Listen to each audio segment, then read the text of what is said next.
So here we are. This is the budget build I've been kind of messing around with. Sort of the philosophy behind this build was, in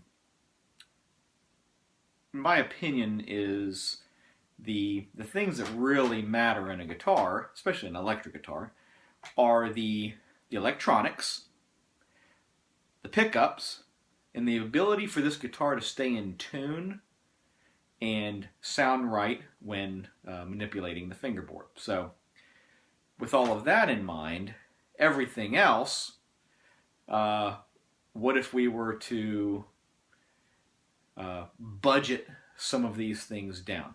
So I was at work one day and kind of bored, perusing eBay, and I found a Telecaster style neck, this neck right here, on eBay for $18 and change. And decided, you know, what the heck, $18. So I bought it, and about 20 minutes went by, and I said, well, what am I going to do with this neck now? So I decided to put my philosophy sort of to the test, and decided to build a budget build Telecaster with the absolute least expensive things where they needed to be, and the most appropriately expensive things where they needed to be. So just kind of a basic rundown on this guitar. As I said before, it's an $18 neck. It is carved in Tele style. It's maple with a maple fingerboard over top, so there is no skunk stripe, and the truss rod is in there underneath the fingerboard. I did test it out; it works just fine during the setup. The frets are jumbo frets, so that's always a bonus. The body, I got the least expensive body that I could get. Had no idea who the seller was or where it was coming from, but just the least expensive body that I could get. Had no holes drilled into it. It had the pickup cavity, the electronic cavity, and it actually did have the jack cavity built into it. But that was it. I had to take care of all the other holes. The tuners. What we did with the tuners was the ability for this guitar to stay in tune was paramount. So I decided to go with locking tuners. But I wanted to go with the absolute cheapest tuners that I could get. So I bought, they're from China. They're probably made in the same factory that the Squire or any number of Chinese produced guitars are made from, but these are the locking tuners, and I figured, why not? It just needs to stay in tune.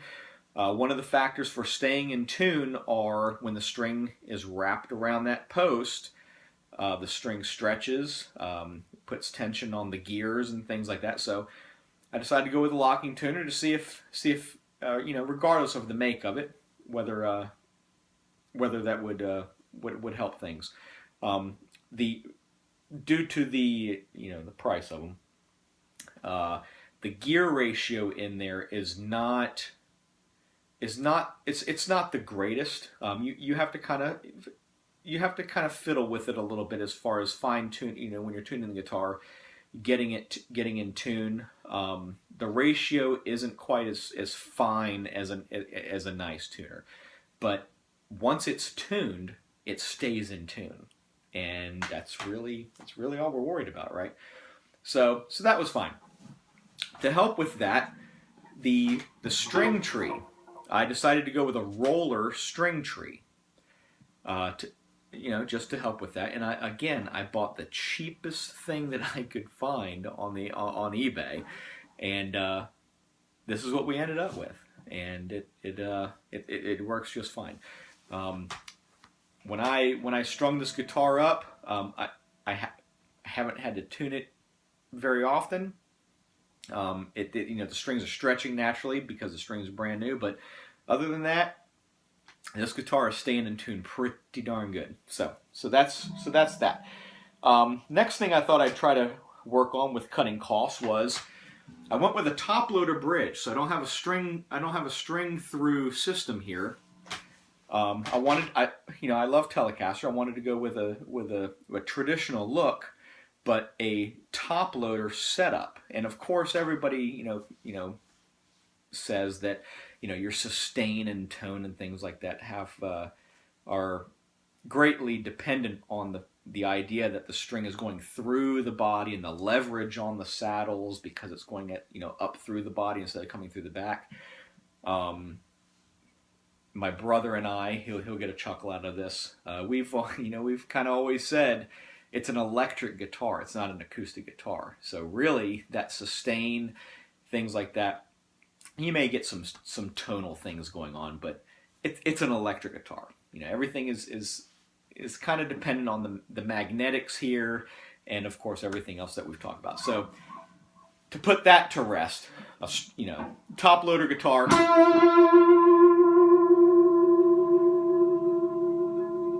It sustains just fine.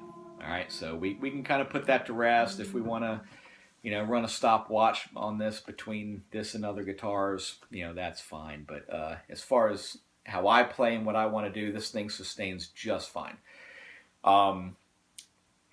The pickups, and the electronics. We talked about the tuners. Tuners are huge. The neck and its ability to be adjusted as far as tension in the neck, things like that, in order to stay in tune, affecting the action and things like that. That's all. That's really all we're looking at as far as trying to make a nice playable guitar. The pickups are one of those things that I wanted to budget, but I wanted to get something that wasn't cheap. I read some reviews on a pickup maker in Russia, Alexander Probora. He's hand winding these pickups, and the price is in everybody's ballpark, believe me. So he has a Telecaster setup called the Blues Classic. He has them covered and uncovered. This neck pickup is it's pretty slick. It's a stainless steel cover. It's not a chrome cover, so it kind of offsets everything. It's pretty nice. And a classic looking bridge pickup. They sound really great. You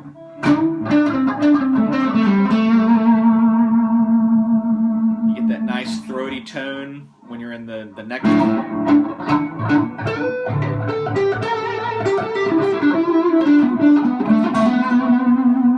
And if you're going to be on the neck pickup,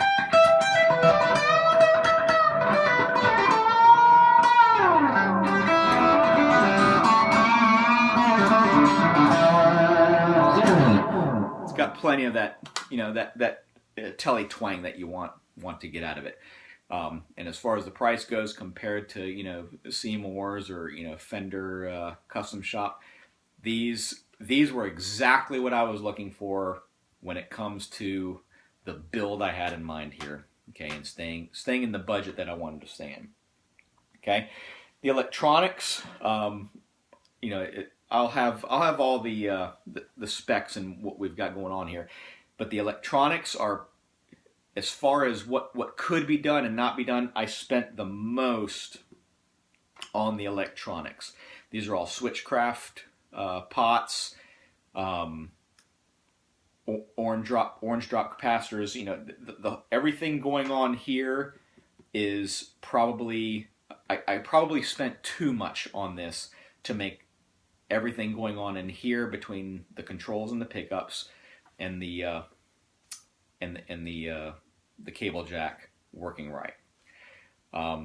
Everything else, this pick guard was $2. All right, the bridge, not very expensive. The switch jack, not very expensive. Like I said, the string tree, everything that has to do with the aesthetics of it, functionality, I went just as absolutely cheap as I could go. And I wanted to, back up exactly what I was saying as far as pickups, electronics, and the ability for this thing to stay in tune were the primary focus. With that in mind, what's the cheapest thing I could build this thing for? So the grand total on this guitar was less than, and this is just me building it, putting all the pieces together, not factoring in how many hours it took me to do it. This guitar, as it sits, under $230. So with that being said, it's a great sounding guitar. It's a great playing guitar. Do you want to do my due diligence here and talk about some things that aren't right with it? Okay. One thing is the neck. The neck was a little bowed when I got it. So when I started setting it up, I went ahead and bought a set of 10s as far as strings go, because I wanted to try to pull that neck back out a little bit. I may go to 11s or even 12s here for the next string up, just to kind of get it back into place. But the action is settling back down bit by bit as I play and as time goes on. But the neck, again, $18 neck. It did have a little, just a little bit of a twist to it and a little bit of a bow to it. But we can work that out. I actually like my guitars with a little more action on it than normal. So that doesn't affect me. Somebody who likes really, really low action, they may have an issue with something like this. But the way I've got it set up right now, not really a big deal.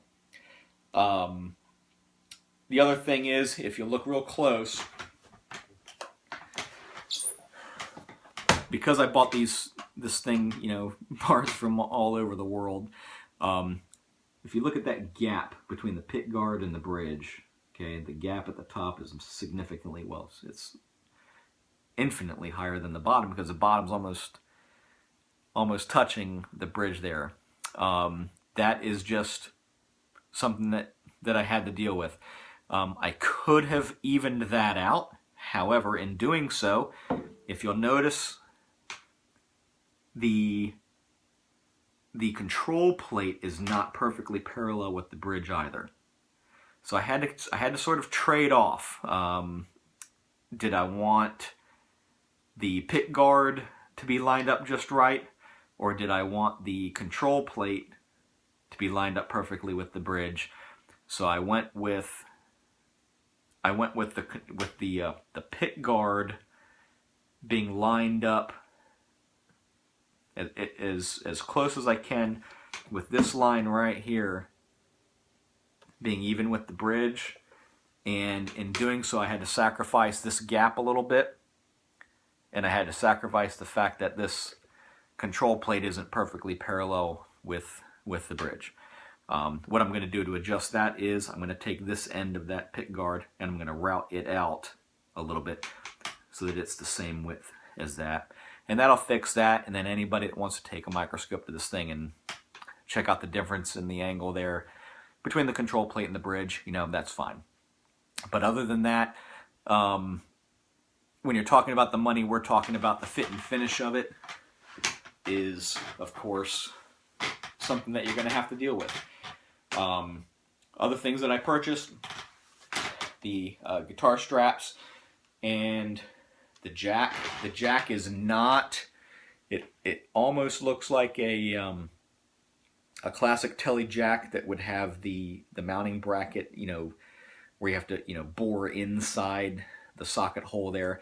But this one is actually, it's got the screw holes in there. So all I had to do was I had to clean up the hole just a little bit, and then mount the jack in there. And it's got 2 screws on the outside, but you know, you don't really look at that anyway. And it's the fit and finish. It's nice and tight. Works really well. And like I said, as far as the electronics go, that switch jack and everything going on in here underneath this control plate, they're all that's where the money was spent. So so in a nutshell, it was a fun build. I can't stress enough and like I said, look at the you can look at the spec sheet and what we did there. The electronics here in the control plate, the pickups, okay. Alexander makes he's making a killer pickup. He's got them for Strat. He's got them for Tele. Just for the money, absolutely fantastic pickups. The neck, you know, my next build, I may go with spending a little bit more money on a, you know, slightly different neck. But this was a fun experience, trying to make this, you know, this cheap neck work as good as I can. I did buy a Fender logo on here, and again, I bought the absolute cheapest thing that I could get. And as soon as I put it in the water to try to get the water slide going, the ink was just running away on it. So don't skimp on your headstock decal either. But the guitar stays in tune. The action is decent. I don't mind it as much. The pickups sound fantastic. This bridge, the guitar is intonated fine.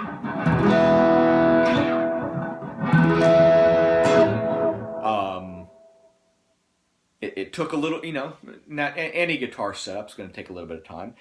This guitar took a little bit of time to set up and make sure everything was right, but the action with the intonation, with this particular neck, it took a little bit of time, but right now this thing is just running pretty wild.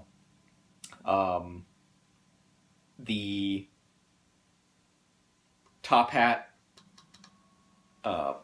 switch knob, the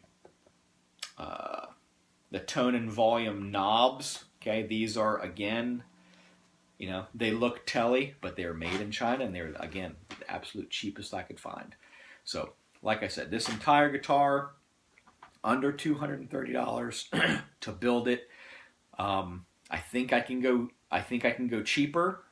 Not so sure I want to, because I do actually want to get a little bit better neck going on. But I'm really super happy with how this thing turned out. If you didn't know any better, you would think this was a custom guitar, and if you were watching me on stage, you would definitely think it sounds like a professional guitar. So anyway, that's where we are now.